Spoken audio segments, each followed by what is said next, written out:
Hi, I'm Elaine Daly. I'm here in Penang and I'm about to chat with Chris Ong, who's a famed collector and hotelier. Let's go. Hi. Hi, how are you? What a beautiful establishment. Beautiful home. Hi, Chris. Hello. Thank you for inviting me to your home. Well, welcome. Pleasure to meet you. Nice to meet you. Please sit down. Thank you. Thank you very much.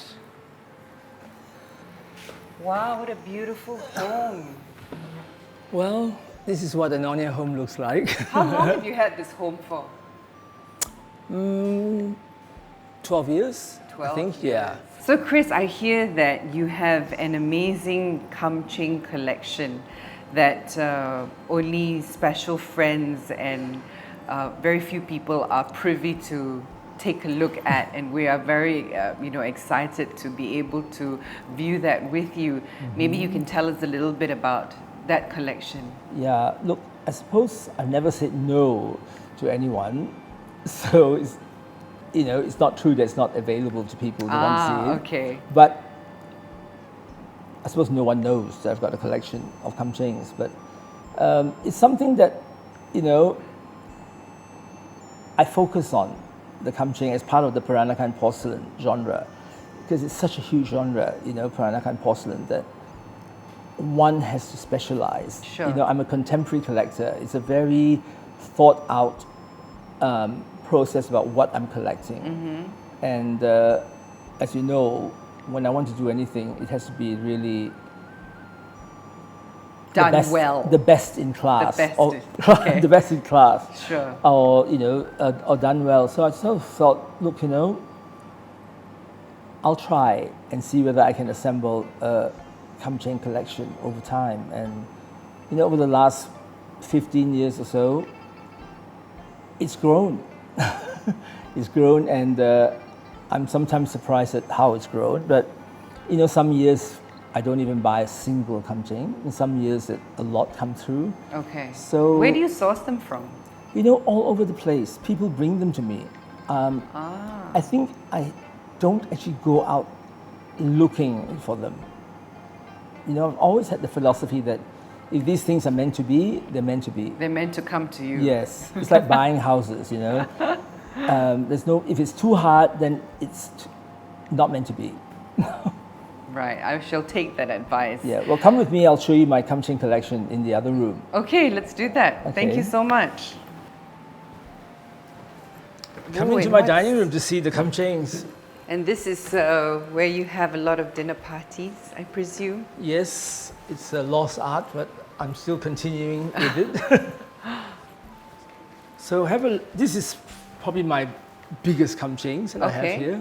I've got the biggest and the smallest ones in my home, and the rest are all over the place. We'll have a look at them in the 7 terraces later on. So these are the biggest ones that you have? Also in the entire universe of Kamchengs. Okay. The 13-inch ones are the biggest ones for some reason, and that's an 11.5-inch one. So they're measured in terms of the inner circumference or diameter. It's a diameter inside. So, and why they're special is that these are 2 pairs, and they're very rare to actually be able to still, find a pair. In fact, they were not ever found as a pair by myself. I had to source each one, and they're beautiful. For example, these 2 were sourced a decade apart. Wow. So, and do you have someone helping you find these Kamchengs? No, I mean the first one was bought, about 2008, and that was sourced from a friend of mine who wanted to sell it. And then this one came to me about last year. So it's 13 years apart. And I'm not going to ask you how much it costs, but would we be able to buy a home with these? I think, yeah, a small home. Okay. A one-room apartment somewhere. But anyway, so what's unique about them is that they are mirror pairs. So there's a mirror image of the phoenixes, Right. and this one on that side as well. So it's very prized to have mirror pairs rather than the same. Sure. So if you have the same, it's just like having two of the same, right? So somehow someone found the mirrored pair and managed to. No. I was just lucky that they found. I was shown that, and I just checked on it, and then it was a mirrored pair. That's amazing. You see how the and then phoenix, the other two. The phoenix looks on this side, and that's on the other side. That's right. And what's the story behind the smaller ones? Well, one came from Singapore. Funnily enough, it just came back to Malaysia, and the other one was sourced from Vancouver, Canada. Wow! How did it get there? Well, a lot of Malaysians migrated over to Vancouver in the 80s and 90s, and took their prized possessions with them. And this man was too old to actually bring it back here. So if I wanted to buy it, I had to go and bring it back here. I see. So I even managed to trace back the provenance, and the two of them actually was from, this household in Penang. Fantastic. Okay. And you're wondering what would you do with these things, right? Yes, I'm looking at the ones on the table, and I can't wait to find out. Yes. What do you put inside it? Traditionally, what's it meant for? Traditionally these were used for the celebration of the birth of a child. Okay. And they'd be used for distributing the nasi kuning. So they would carry it around? No, they have it in the house, I suppose, and then dish it out. Okay. I suppose you have the same practice in Malacca? Yes. When the baby is 1 month old. Yes. Sit down. Thank you.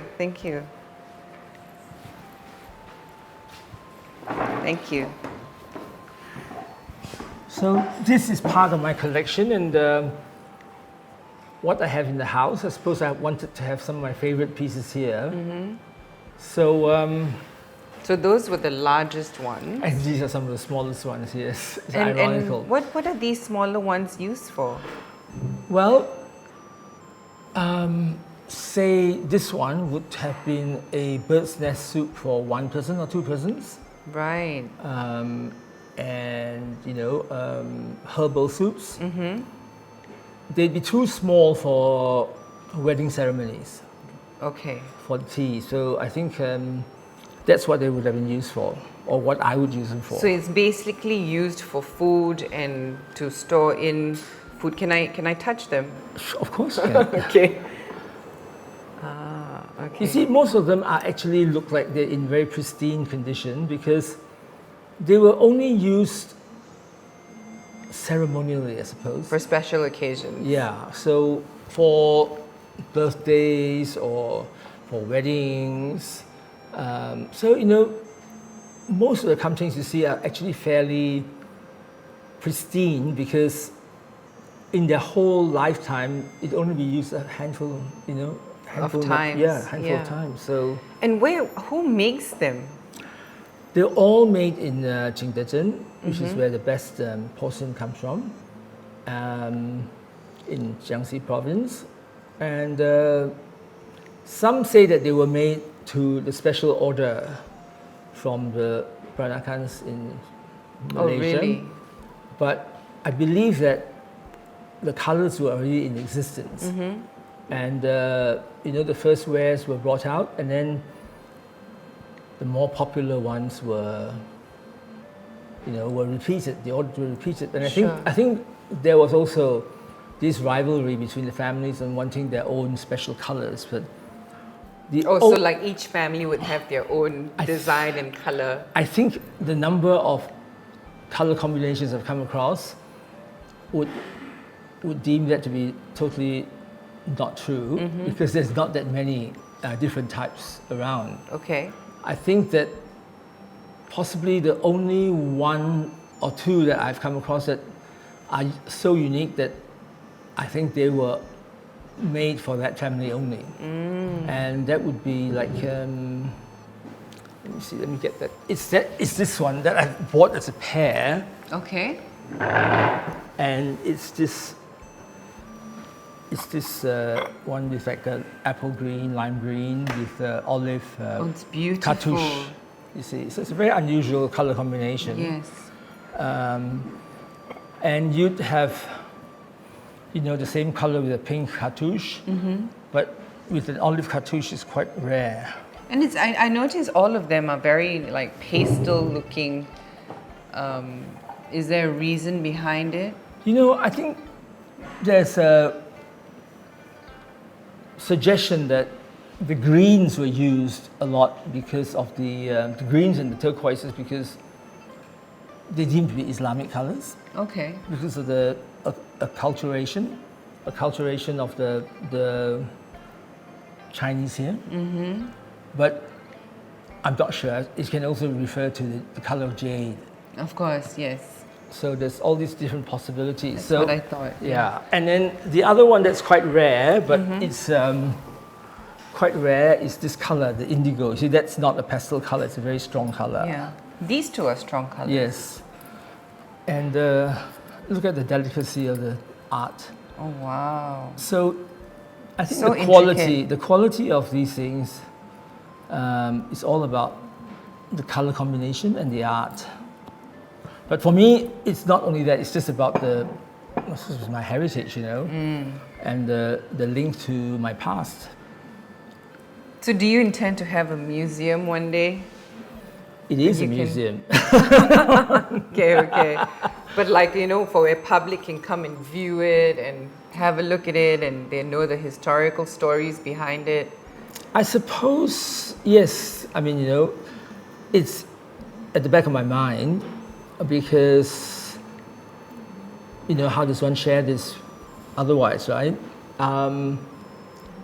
Yeah, I suppose, it'd be a shame to break up the collection when I'm no longer here, because I've taken so much effort to put it together. And I suppose that's what I have in mind, to sort of like, have some sort of museum when I'm gone. I mean, I've always admired the Jim Thompson museums, like a living museum. That's right. Of how people lived. So yes, I have thought about it, and that's what it's likely. I hate to see these things being broken up and sold. Yeah. And then it'll end up in some other home or something like Yes. that. Tell us about these little ones here.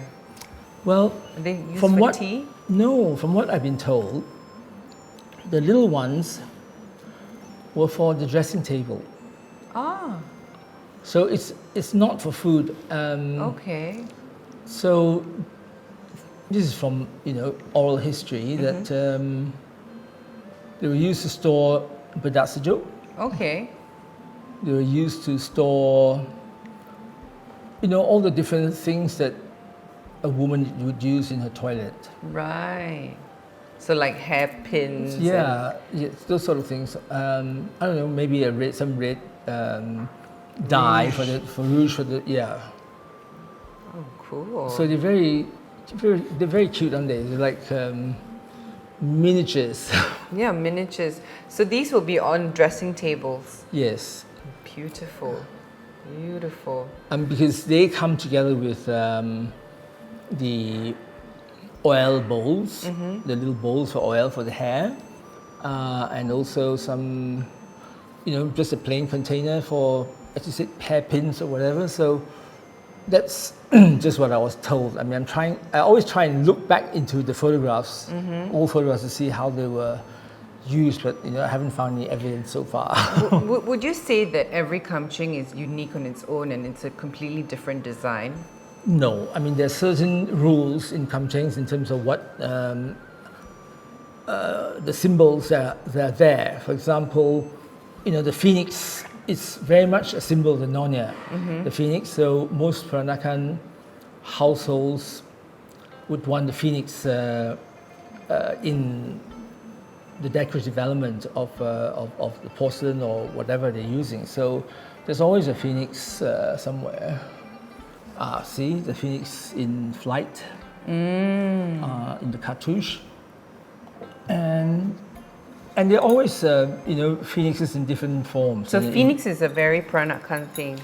Yes, they seem to have adopted that as very much the symbol of the Nonya. Although I always argued that the beautiful male bird, the beautiful bird is actually a male, not a female. So.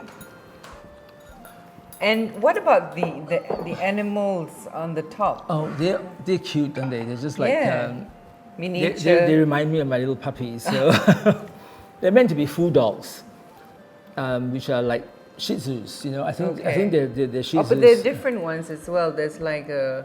I think only the small ones, the peaches and the little insects, I think, are on only the tiny ones. Right. So the big ones are all. Yeah, have got food dogs on them. Food dogs, yes. And look at the tiny ones. I mean, the tiny ones are so cute. Very, very cute. And also for these small ones, there also comes in pairs as well. So as I said, when you can get a pair in the world of collecting. This is a pair, right? Yeah, and a mirror pair is always very, very desirable. I wonder if there's a mirror pair. It looks like it. I have to see but you would know best. I have to see the flight. See, that's a phoenix in flight, and then you see. Are they a pair? Yeah. So you see the. Oh, lucky you! But you see the different firing process. They're done by the identical artists. You can see the art is identical. But you see that after the firing process, the color in the cartouche comes out. One comes out like a pink, and then one comes out like a coral pink. Okay. So sometimes the firing process, changes the color of the original dyes. Okay, and these are the sizes of the Kamcheng. So you've got the big ones, and these are the medium size. Do they come any smaller than this? They don't come any smaller, but there's a whole lot of different sizes in between this and the large ones, and we'll show you that at Seven Terraces later on. Wonderful! Can't wait. Okay, let me show you Seven Terraces and where the rest of my Kamcheng resides. Oh wow! Look at this door. It's beautiful. Come around and see some of my Kamchengs here. Oh wow! Look at that. Your treasures. Yes, and I've tried to organize them in some sort of a logical way, so that there's 5 cabinets, and sometimes it's quite a challenge on how to classify them. Okay. So I've tried to do them with colors at the moment. I see. So they're all a very similar type. Yes. So these are the pink range. Okay, and you've got the big one down there as well. Yes, that's a very interesting Kamcheng. That's from the same family as the one that was donated from Penang to Singapore, where they use in all the ads, right? Right. So this is just 1 inch smaller. And these ones here? They are what I would call the very early Kamchengs, and these are the ones with the flying phoenixes. You see how they're all in different forms of light. And then these are the ones without the phoenixes. They're just with the peonies and the butterflies.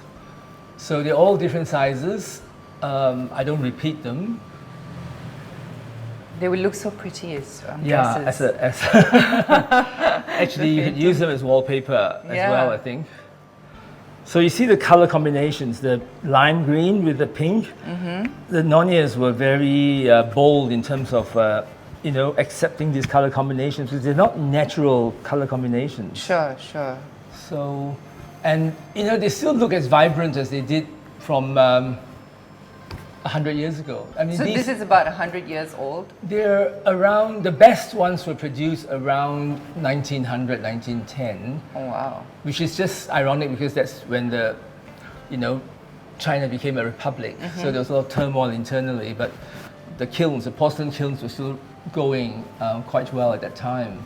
So because at that time was when the wealth was generated. Amassed, right? Yeah, so that's when they wanted to order all these things. I see. So was it like a status symbol if you had Kamchengs at home? Very much so. I mean, I think each family wanted to show off their Kamchengs, at the ceremonial events. Yeah.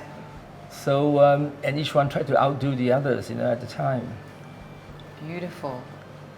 Let me show you the next cabinet. Sure. Oh, and this is the next one. Yes. Now, what's this all about? Now, this is probably the most common color. Uh-huh.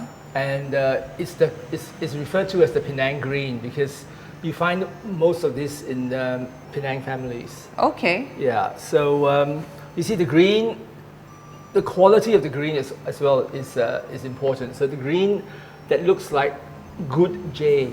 Ah, so how you see it, like, you see how the mottled look here? It looks really looks like good jade. Yes, that's the key to it. So I've got a very big range of them here, and also because it's important to have examples from different kilns, different makers. I have representations from all the different makers here, and also there are some, obviously there are pairs again, the mirror pairs here. Okay. And so would every Penang family, every established Penang family have Kamchengs in their homes? If they're Peranakan. It's aspirational, I suppose. But okay. Yeah, I suppose in those days, every family would have one because it was an important part of the annual rituals. The Kamcheng would feature in the annual rituals. To put the rice in or the soups. The soups, yeah, and if there was any weddings or whatever. So. Now, just out of curiosity, and I'm sure it's on a lot of people's minds as well. I mean, could you buy a home with this? Is this how expensive is it? How is it? It's still very affordable, but it depends on how you want to what Kamcheng you want to buy. For example, the rare ones. Look at this mustard colored one down here. That's at the moment it's based on size rather than rarity or beauty. Oh, okay. I put a lot of value on the rarity and the quality of the artwork. So if a small Kamcheng comes up and it's really beautiful, like the indigo one that I purchased, I think I paid a lot of money for that, but I thought it was well worth it. So it's not just a question of inches. I mean, in the market, they quote 10,000 per inch.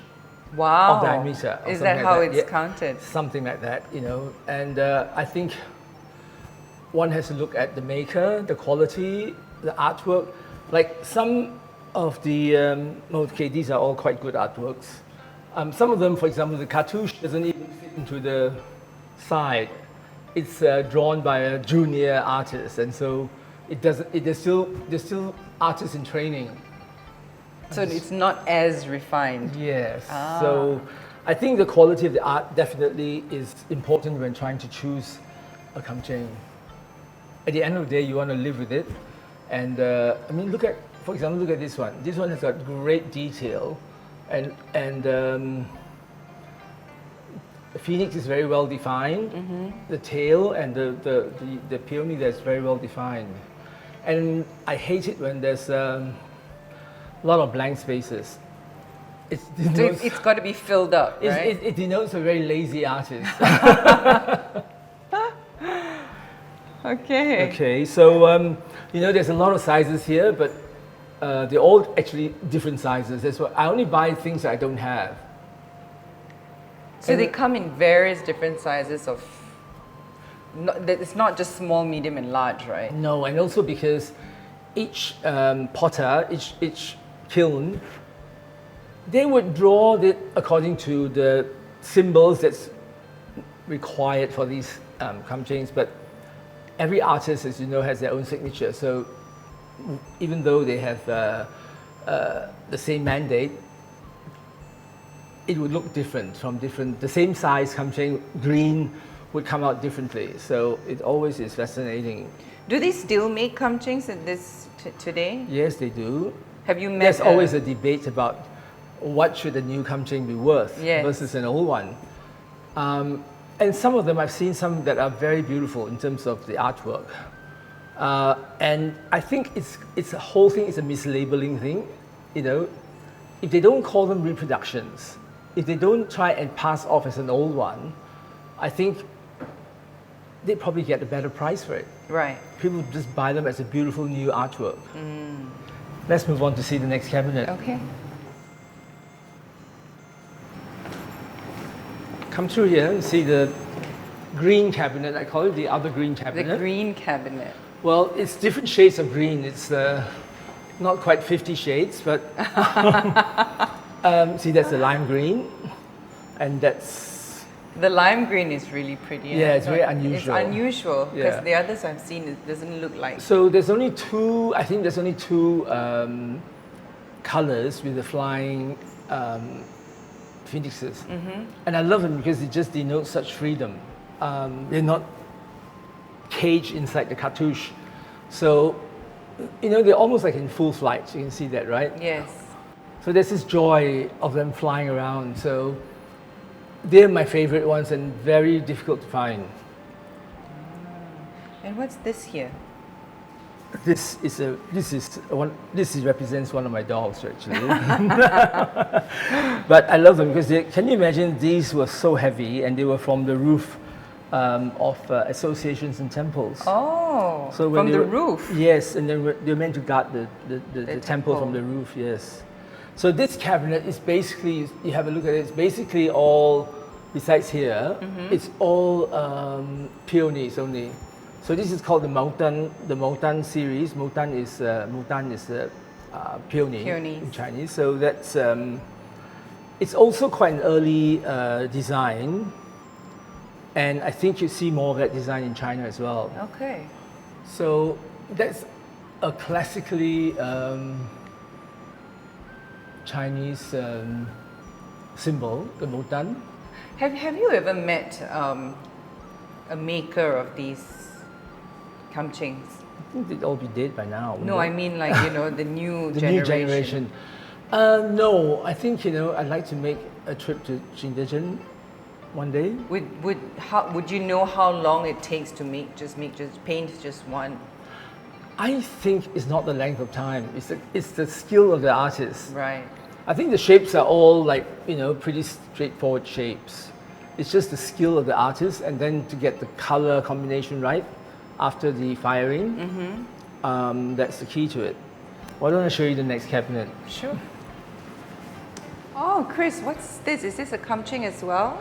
Yes, it's a brass kamcheng. A brass one? Yeah, and it's looks like a normal kamcheng, but the whole thing's made of brass, and I think it's favored by the Indonesian Peranakans. I see. I found it in Surabaya, and you can see that it's got the embossed chrysanthemum scroll design on the things embossed. And they use it for the same purpose as well, the Indonesian Peranakan? Yes, but I think because of the Hindu influence in Java, the brass was like, you know, favored as a vessel. Ah, okay. You know how the Indians have, Hindu uses a lot of brass vessels? Yes, yes. So I think, you know, that translated into this as well. I see. So these are a very unusual color. Oh wow, I've never seen this color. It's all shades of, how do you describe this color? Olive? Olive, yes, olive green, browns. But traditionally in Hokkien, they're referred to as Adapu Green. How do you say it in Hokkien? Sai Che. Okay. So it's a very particular green, and it's one of the most difficult colors to fire because they end up coming out totally different from what, you know, they expected. So you can see here, probably started off as the same color and ended up after the firing process, you know, different shades. And so these are again quite, that's basically a repeat of the same motif with the phoenix and the peony in the cartouche. And are they difficult to find? Were they difficult to find, these ones? Every single one is difficult to find. That's why it's such an interesting and challenging process, of acquiring them. As I said, some years I don't even find one. And what about those on top? Well, that's part of the whole series.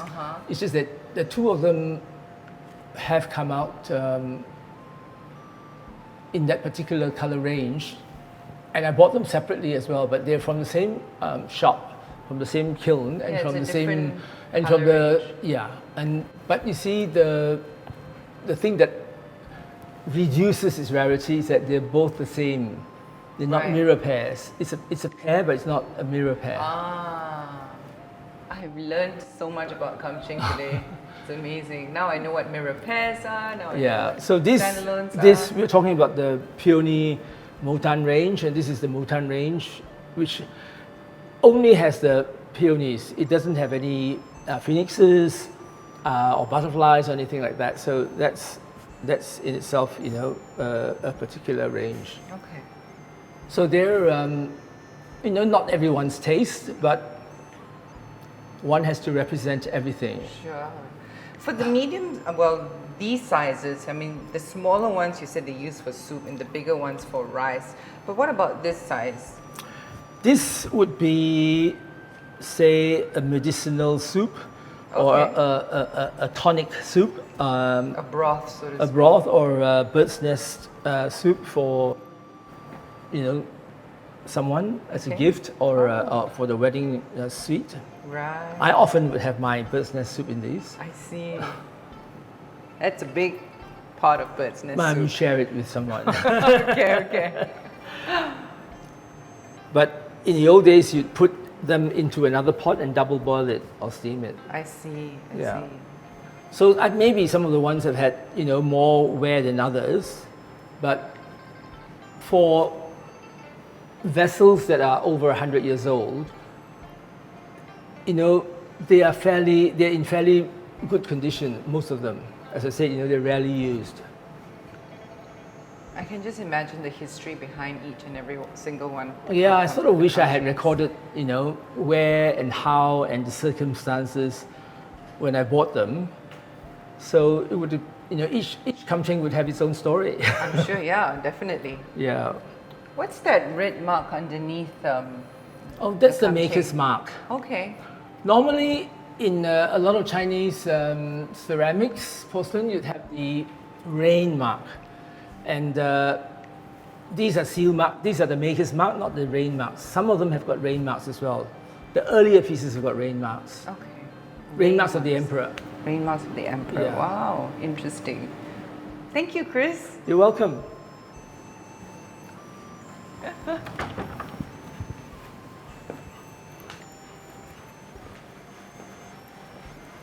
Ooh, those are so pretty. Yes, there's a bit of a mix of things that are Kamchengs that are not quite exactly Nyonya ware. So if it's not quite Nyonya ware, then what is it? Well, they are probably just made for the general market, general Right. export market, rather than just for the Showcasing. Peranakan market here. Right. So you'd find them in Europe, the rest of the world, but not just, they were exported here as well, but they don't have the symbols that you typically find on the Peranakan or Nyonya. So no Kamcheng. phoenixes. No birds. phoenixes, not so many peonies, no Buddhist symbols. So Right. the Buddhist symbols are very much part of the whole. You always see the Buddhist symbols around the periphery there. So, just the design is what is different. The shape is the same. So this cabinet here, we have, again, remember I told you about the mirror pair here? Yes. And you see how they're looking at each other? Ah. And this is a very interesting collection of Kamchengs with turquoise as a background. So turquoise is not a very common background. So, there are various shades of turquoise. So that's why you say it's like a mix and match. Yes, because I it's impossible to find I will, but it's impossible to find a whole cabinet of turquoise. And you have the orange ones up there. They're coral. Coral. And again, the coral is also quite a rare color, and has been debated that it might have been favored by the new arrivals, the Sincates, rather than the Nonias, who distinguish themselves from the Sincate or the new arrivals by having different tastes in things. That they're much more cultural. So this is a little bit more new age. Not new age, more favored by the people who just arrived. Oh, who just arrived. Who still had very much the taste, the Chinese taste, rather than the Peranakan taste. So the Peranakans differentiated themselves by trying to look more acculturated. So you see these colors are much more deemed to be local colors. Okay. I don't think you see these colors in China. You see the combination between the olive green and the turquoise. Such an unusual combination. Yes. Right? And at the top there, oh, those are pretty. Yeah, the 3 sizes of a very, very rare Kamcheng. So the white Kamchengs up there are not that desirable by the Nonias originally, but recently have become quite valuable. The recent Henry Butcher's auction, one of them went for a lot of money. So that was a surprise to me, that collectors were looking for what's different, I suppose. For me, I'm looking different from the usual Kamcheng. The usual colorful Kamcheng. So, and what they pointed out was different from the experts and the academics was that the cartouche has got people in them, which is quite unusual, rather than just phoenixes and peonies. And I'm very fortunate to have 3 sizes here. It came from different times and different owners, but it's ended up here, all 3 of them. Beautiful, beautiful. Well, thank you so much for showing me your collection. My pleasure. And I'll come back and bring more people to admire all these beautiful, beautiful pieces. Well, I think it's the biggest collection of Kamcheng in any one place. For people who want to learn more about these things. Okay, thank you. Okay, you're welcome. Chris, it has been an exhilarating day, and I must say thank you so much for opening my eyes up to this new world of Kamcheng. I'm glad you enjoyed it. It's must have been part of your background as well. A little bit. Yeah. I mean, I've always seen it and maybe touched a few, but I didn't know how expensive they were until now. Well, I think more than anything else, it's really part of my heritage, and that's really important for me. Very valuable as well. Yeah, so that's one of the reasons why I collected it and developing this passion for it. Wonderful. So if you want to bear witness to this beautiful Kamcheng collection, do head on to 7 Terraces in Penang, and if you get a little friendly with Chris, he might show you his home collection. This is Peranakan Penang.